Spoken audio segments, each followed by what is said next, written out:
দেশের বেশিরভাগ জেলার উপর দিয়ে বয়ে যাচ্ছে তীব্র তাপপ্রবাহ। জারি করা হয়েছে হিট অ্যালার্টও। রোদের তাপ এতই প্রখর যে বাইরে টেকা কষ্টসাধ্য হয়ে যাচ্ছে। তাপমাত্রা কিছুটা কম বেশি হলেও বাতাসে জলীয় বাষ্পের আধিক্যের কারণে অস্বস্তি অনুভূত হচ্ছে বেশি।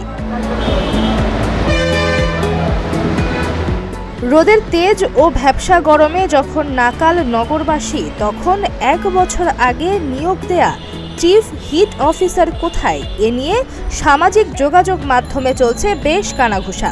সবার মনেই প্রশ্ন, কি করছেন ঢাকা উত্তর সিটি কর্পোরেশনের চিফ হিট অফিসার বুশরা আফরিন। সামাজিক যোগাযোগ মাধ্যমে ট্রলের মধ্যেই হঠাৎ বেরিয়ে এসে জানালেন, দায়িত্ব পেয়ে বসে নেই তিনি, চেষ্টা করে যাচ্ছেন কেন ঢাকায় তাপমাত্রা বাড়ছে তা খুঁজে বের করার।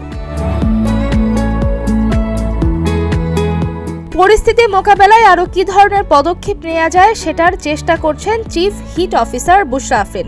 জানালেন, এই অবস্থা থেকে সবাইকে বাঁচানোর জন্য তারা নিয়মিত হিট অ্যাওয়ারনেস ক্যাম্পেইন চালাচ্ছেন।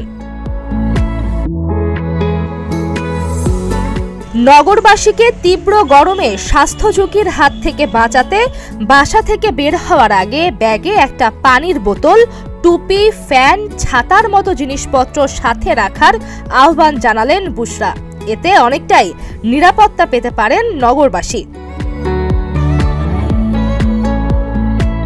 খুব সাধারণ কিছু পন্থাও জানিয়ে দেন নিজেদের ঝুঁকিমুক্ত রাখতে, যেমন বেশি বেশি পানি পান করা, ঢিলে ঢালা পোশাক পরিধান করা, যথাসম্ভব ছায়ার মধ্যে থাকার চেষ্টা করা এবং অসুস্থ বোধ করলে বিশ্রাম নেওয়া বা বেশি খারাপ বোধ করলে চিকিৎসকের শরণাপন্ন হওয়া।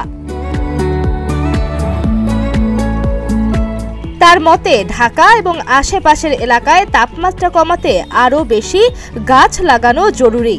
পরিবার ও সমাজের সবার অংশগ্রহণের মাধ্যমেই সচেতনতা বৃদ্ধি সম্ভব। ডেস্ক রিপোর্ট, প্রতিদিনের বাংলাদেশ।